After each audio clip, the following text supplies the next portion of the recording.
সবাইকে নতুন একটা ব্লগে স্বাগত। আর আজকের ব্লগটা শুরু করছি পড়ন্ত বিকেল থেকে, কেননা মেয়েকে দিতে এসেছি ড্রয়িং ক্লাসে। আর আগামীকাল বাবার আছে ডিউটি, সেই জন্য স্যারকে বলতে স্যার আজকে রাজি হয়ে গেল, তো আজকেরই নিয়ে এসেছি ক্লাসেতে।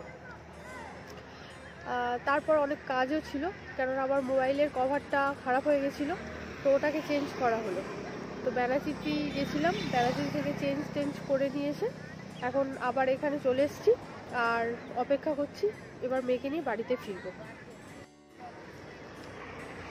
তো আজকে তো এসেছি বিকেলবেলা, তো এই রাস্তাটা সকালবেলা যখন আসি তখন অনেকটা ফাঁকা থাকে, আর এখন যখন বিকেলবেলা এসেছি চারিদিকটা লোকজন ভর্তি। আর আমি যেটাকে শান্তিনিকেতন বলি না, তো এইটা হচ্ছে সেই শান্তিনিকেতন, রবীন্দ্রনাথ ঠাকুর। আর এইটা হচ্ছে সেই মাঠটা। এতদিন তো দেখি যে মাঠটা পুরো ফাঁকাই থাকতো, বাট আজকে পুরো জমজমাট মাঠ একটা।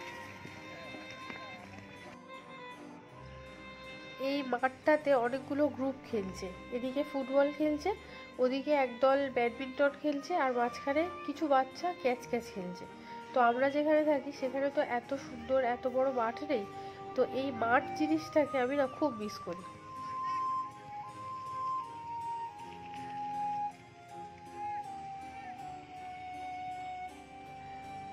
পুরোনো একটা ব্লগে তোমাদের সাথে শেয়ার করেছিলাম এই ভুলুকে। সেদিন আমরা এখানে বসতে ও হঠাৎ আমাদের কাছে চলে এসেছিল, তো আজকের এখানে এসে বুঝলাম যে ও এখানকার পেট। বাচ্চাগুলো অনেকবার কোর্ট থেকে বাইরে বের করে দেওয়ার চেষ্টা করলো, কিন্তু কিছুতেই পাচ্ছে না, ও এখানেই থাকবে।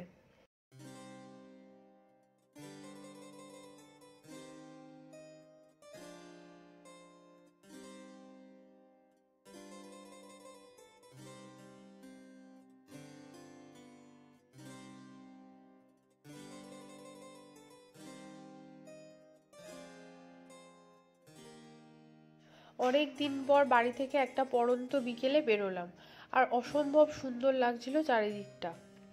আর প্রকৃতিকে দেখে মনে হচ্ছে মা সরস্বতীকে স্বাগত জানানোর জন্য পুরোপুরি প্রস্তুত। কিছু গাছের পাতা ঝরে গেছে, তো কিছু গাছে ছোট ছোট পাতা গজিয়েছে।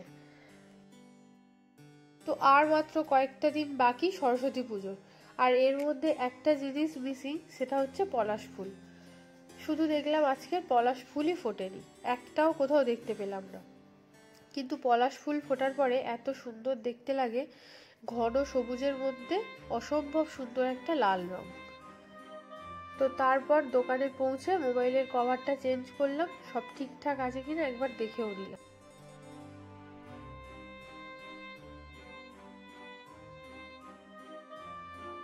শহরটাকে বিউটিফিকেশন করার জন্য প্রত্যেকটা গোলাইতে কিছু না কিছু লাগানো হয়েছে। তো এই গোলাইতে লাগানো হয়েছে ফোয়ারা, আর সাথে কিছু রং বেরঙের গাছ।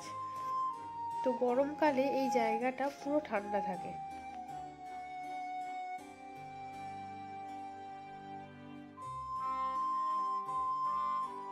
তো বাজার থেকে ফিরে আসার পরেও বেশ খানিকক্ষণ আমাকে অপেক্ষা করতে হয়েছিল, কেননা তখনও কিট্টুর ক্লাসটা শেষ হয়নি।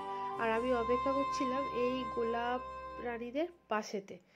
তো এই বাগানটা দেখলে না পুরো মনটা ভরে যায়, এত রং বেরঙের সুন্দর সুন্দর গোলাপ, আর ফুটেছেও সেরকম বড় বড়, বিশেষ করে এই লাল গোলাপটাকে দেখলে। আর এই গোলাপটা নাকি পুরো পদ্ম ফুলের মতন হয়ে ফোটে, তো কাকু ওটাই বলছিলেন। আর এই লাল গোলাপটাকে দেখো। আর আজকের দুপুরটাও কেমন ছিল সেটাও তোমাদের সাথে ছোট্ট করে শেয়ার করলাম।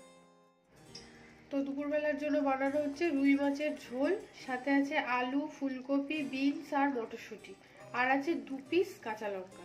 এর থেকে বেশি দিলাম না, কেন দুপুরবেলা খেতে বসে আবার বলবে আমার প্রচন্ড জোরে ঝাল লেগেছে, আমি খাবো না, তখন আবার অনেক বড় সমস্যা হয়ে যাবে। তো দুপুরের মেনুতে ছিল উচ্ছে আলু সেদ্ধ, ডাল, মাছের ঝোল, আর টমেটো তেঁতুল দিয়ে একটা স্পেশাল চাটনি। উচ্ছে আলু সেদ্ধটা তখনও মাখানো হয়নি, শুধুমাত্র নুন আর তেলটা দিয়ে রেখে দিয়েছি। আর আজকের ব্লগটা ভালো লেগে থাকলে অবশ্যই একটা লাইক আর সাবস্ক্রাইব করতে ভুলবে না। দেখা হচ্ছে আগামী দিন নতুন একটা ব্লগে। টিল দেন তোমরা সবাই খুব ভালো থেকো।